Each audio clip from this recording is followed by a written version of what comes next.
চলে এই আমার এই আমার চলে কি চলে এই আমার চলে কি চলে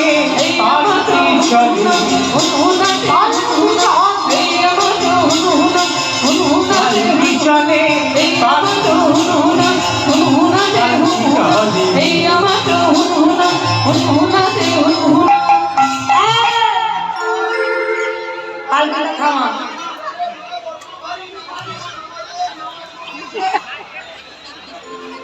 মা বাবা এইবার বীরভূম শিউরি রাস্তা দাঁড় করিয়েছে পালকিটা, আর নায়ক পিছনে হেঁটে হেঁটে আসছে, আর আস্তে আস্তে বাবা নায়কটা হেঁটে আসছে, আর ওই রাস্তার মাঝখানে বিশাল বড় একটা গর্ত ছিল, আর গর্তটা দেখতে পাইনি।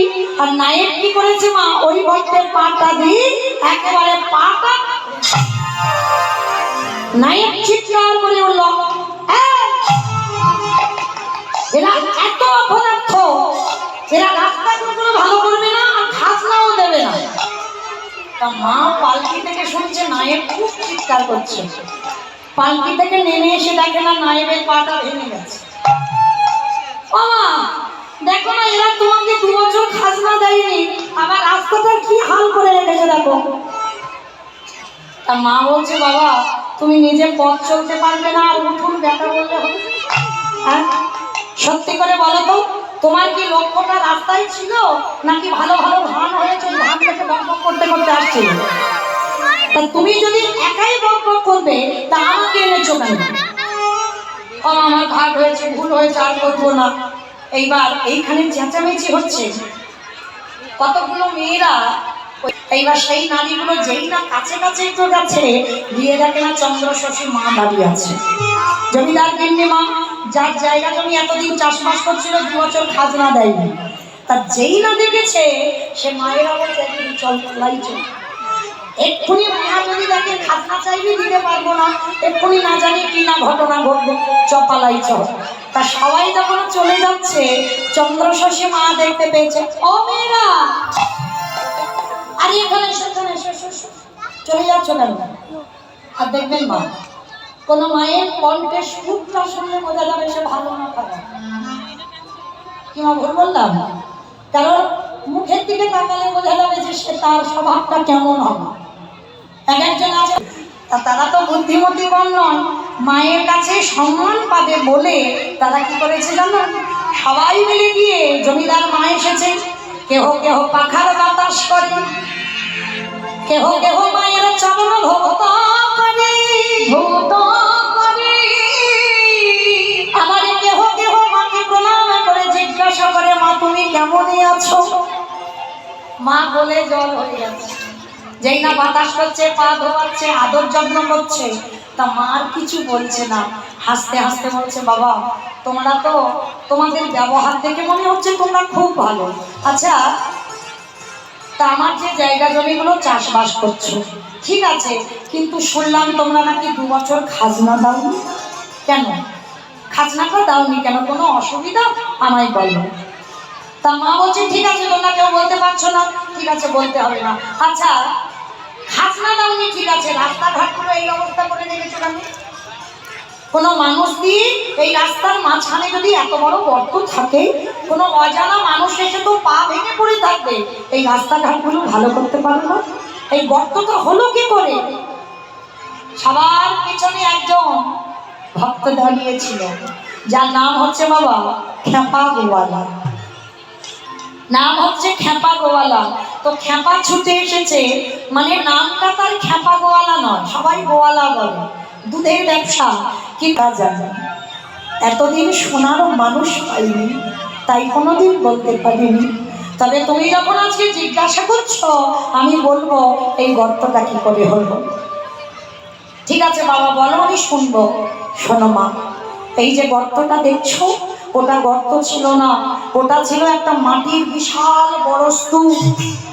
প্রতিদিন আমি গাই ধুইতে যেতাম, দুগ্ধ দহন করে বিক্রি করতে যেতাম, হঠাৎ দেখি না ভোরের বেলা ওই মাটির স্তূপের কাছে একটা গাভী এসেছে, গোমাতা, সাদা রঙের গোমাতা, আর সেই গাভীটা এসে মাটির এপারে দুটো পা আর ওপারে দুটো পা দিয়েছে, আর গাভীটা দাঁড়িয়ে আছে। জানো মা, গাভীটার কেউ দুধ দহন করছে না, আপনি থেকে দুধ ঝরে ঝরে ওই মাটিটাকে স্নান করাচ্ছে। তা আমি একদিন দেখলাম, দুদিন দেখলাম, 3 দিন হয়ে গেল, একই সময় আসে আর গরুটা দুধ দিয়ে চলে যায়। তো আমি মনে মনে ভাবলাম, ওই মাটির মধ্যে কি আছে? কিছু যদি না থাকে গরুটা আসবে কেন আর দুধ দেবে কেন? জানো মা, আমি আমার ছেলেকে নিয়ে অস্ত্র শস্ত্র নিয়ে এলাম, ওই বড় বড় অস্ত্র নিয়ে, কাস্তে কোদাল কুড়ুল নিয়ে এলাম, এনে ওই মাটিটা কাটছিলাম। আর মাটি কাটতে কাটতে কাটতে কাটতে যখন এক মানুষ গর্ত হয়েছে, জানো না, আর মাটি তোলা যাচ্ছে না। এইবার আমি গর্তের মধ্যে লাফ দিয়ে পড়লাম, আর মাটিটা হাত দিয়ে দিয়ে তুলছিলাম। আর তুলতে তুলতে যতবার ওই অস্ত্রটা মারছি, ততবার যেন মনে হচ্ছে কারোর গায়ে গিয়ে লাগছে। কিছুতেই আর মাটি কাটা যাচ্ছে না। আমি এত অস্ত্র জড়ি জড়ি মারছি, কিন্তু মাটি কাটছি না কেন? দাঁড়াও দেখি তো একবার ভিতরে কি আছে। ওই এক মানুষ গর্তের ভিতরে যেই না খেপা নেমেছে, আর খেপা নিয়ে গিয়ে দেখছে বাবা, যখন টেনে তুলতে পারছে না, হঠাৎ যখন অনেকক্ষণ টানাটানি করার পরে যখনই টেনে তুললো, চন্দ্র শশী মা বলছে, কি তুলেছ বাবা, কি ছিল ভিতরে? শোনো মা, ওই যখনই বারবার অস্ত্রটা মারছিলাম, সেটা অন্য কারোর গায়ে লাগছিল না, ওই ভিতরে যার গায়ে লাগছিল সেটা অন্য কেউ নয়, মাটির ভিতরে দেখলাম দুটো ছোট্ট ছোট্ট কাঠের নিতাই গৌর দাঁড়িয়ে আছে। ছোট্ট উঠলো মা, নিতাই গৌর। ওই নিতাই গৌর মাটির তলায়। হ্যাঁ মা, বসো মা বসো। নিতাই গৌর মাটির তলা থেকে পেলাম। আর জানো মা, এই যে তুমি এসে বলছিলে না 2 বছর তোমার খাজনা কেন দিই, আমি বলছি এরা কারো সাহস নেই বলবার মতো, আমার সাহস আছে, আমি বলবো। শোনো মা, ওই নিতাই গৌরকে মাটি থেকে তুলে গ্রামের শেষে একটা মন্দির করেছি, মন্দির করে নিতাই গৌরকে প্রতিষ্ঠা করেছি। একাদশী ছাড়া দিনে 3 বার করে ভোগ লাগানো হয়, দুপুরে অন্ন ভোগ হয়। আর জানো মা, সেই প্রসাদ গ্রামের বালক বৃদ্ধা যুবক যুবতী যত যত ভক্ত আসে সবাই প্রসাদ পায়। মা, তুমি তো জমিদার মা, বড় হিসাব জানো, আমরা অত শত জানি না। দিনে 3 বার করে যদি ভোগ লাগানো হয়, একাদশী ছাড়া দুপুরে যদি অন্ন ভোগ হয়, কত রকমের ব্যঞ্জন হয় বলো তোমার? কত অন্ন ব্যঞ্জন প্রয়োজন হয়।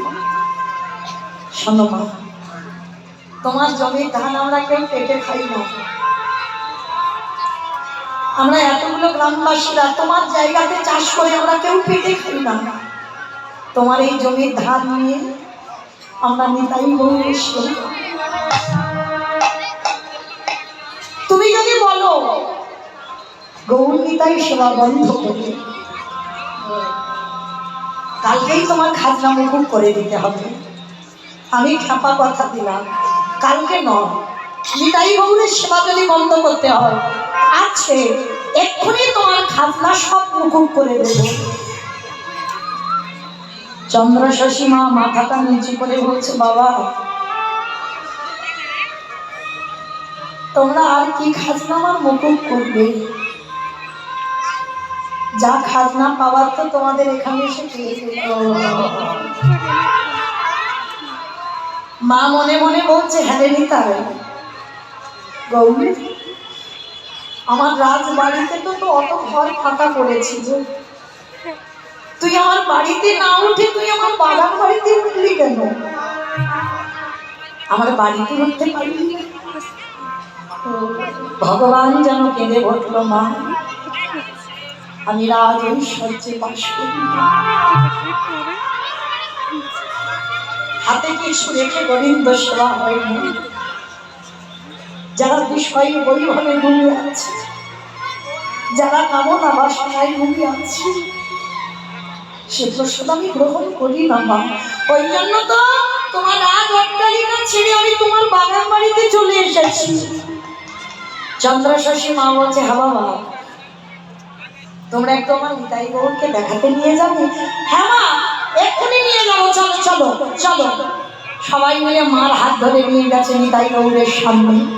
তা দেখবেন না, বেশিরভাগ মন্দিরের সামনে বিগ্রহ বসানো থাকে। সবাই মিলে জমিদার মাকে নিয়ে গেছে, দুপুরবেলা ভোগ লাগানো হবে। সবাইকে বলছে, আরে সরে যাও সরে যাও, আমাদের মা এসেছে মা এসেছে। মানে সম্মানীয় ব্যক্তি তো, কিন্তু যেই না মা দাঁড়িয়েছে মন্দিরের সামনে, দেখছে আমার নিতাই হাসছে আর গৌর হাসছে। সবাই কিন্তু দেখছে, কিন্তু মা চন্দ্রশশী দেখছে দুই ভাই হাসছে। মা মনে মনে ভাবছে, আমি কি চোখে ভুল দেখছি? হয়েছে, আমার এত এত রাস্তা তো আসা অভ্যাস নেই, এসেছি বোধহয় চোখে বোধহয় ভুল দেখছি। ভালো করে চোখটাকে আঁচল দিয়ে মুছে নিয়েছে, মুছে নিয়ে আবার যেই তাকিয়েছে, দেখে না দুই ভাই গলা জড়িয়ে ধরে মাকে দেখে নাচছে। নিতাইয়ের হাসি আর নাচ দেখি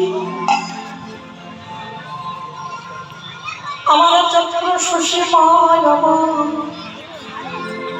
মন্দিরের সামনে অচৈতন্য হয়ে পড়ে যাচ্ছে। সবাই মিলে বলছে, আরে মার কি হলো? মাকে তাড়াতাড়ি করে এসে মায়ের বদলে জল ছিটিয়েছে।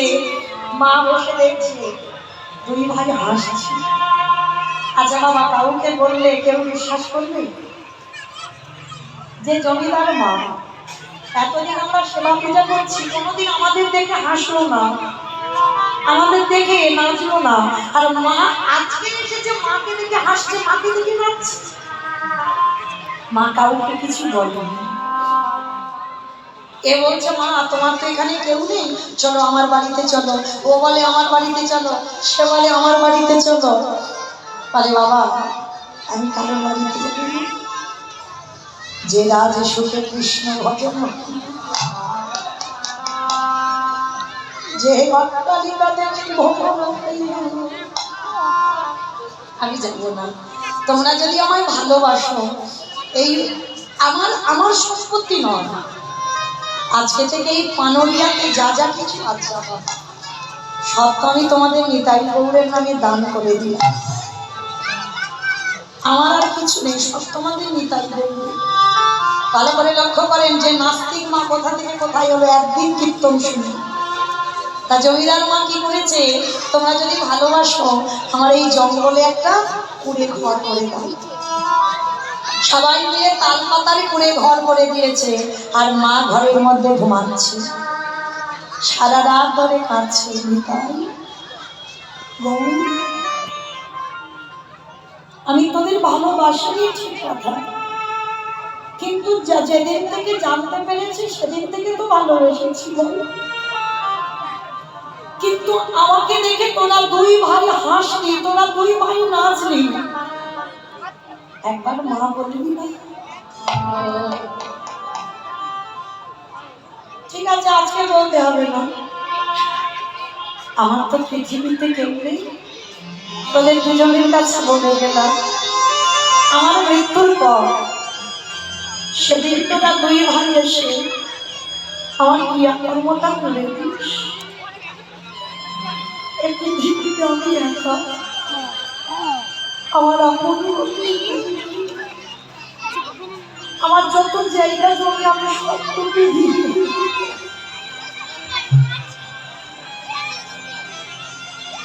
ওরে গো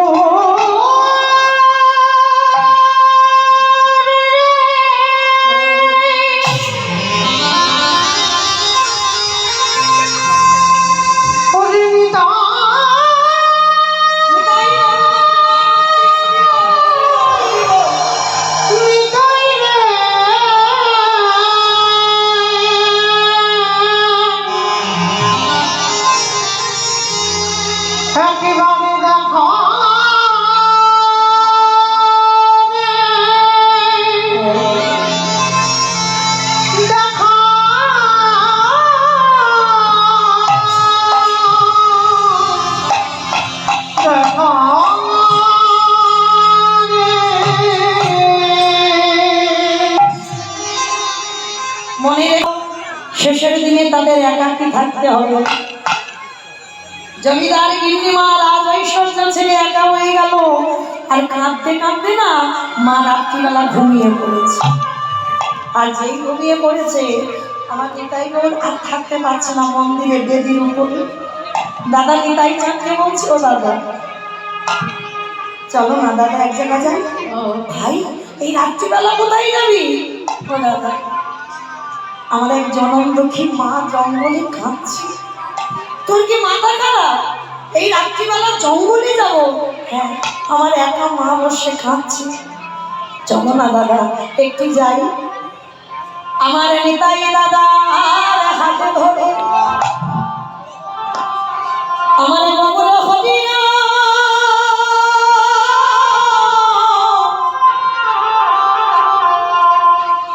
এসে দাঁড়িয়েছে। সেই পিসিমার যেই না করে ঘরে দাঁড়া গেছে।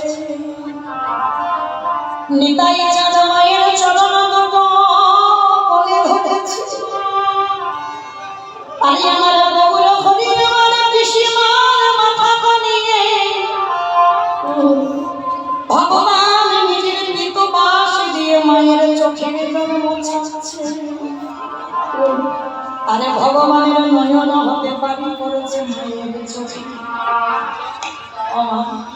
কেন বলো তো তুমি এত কাঁদো? তুমি যদি এত কাঁদো আমি মন্দিরে কে করে বেরিয়ে পড়ি থাকি বলো? তুমি এমন করে যদি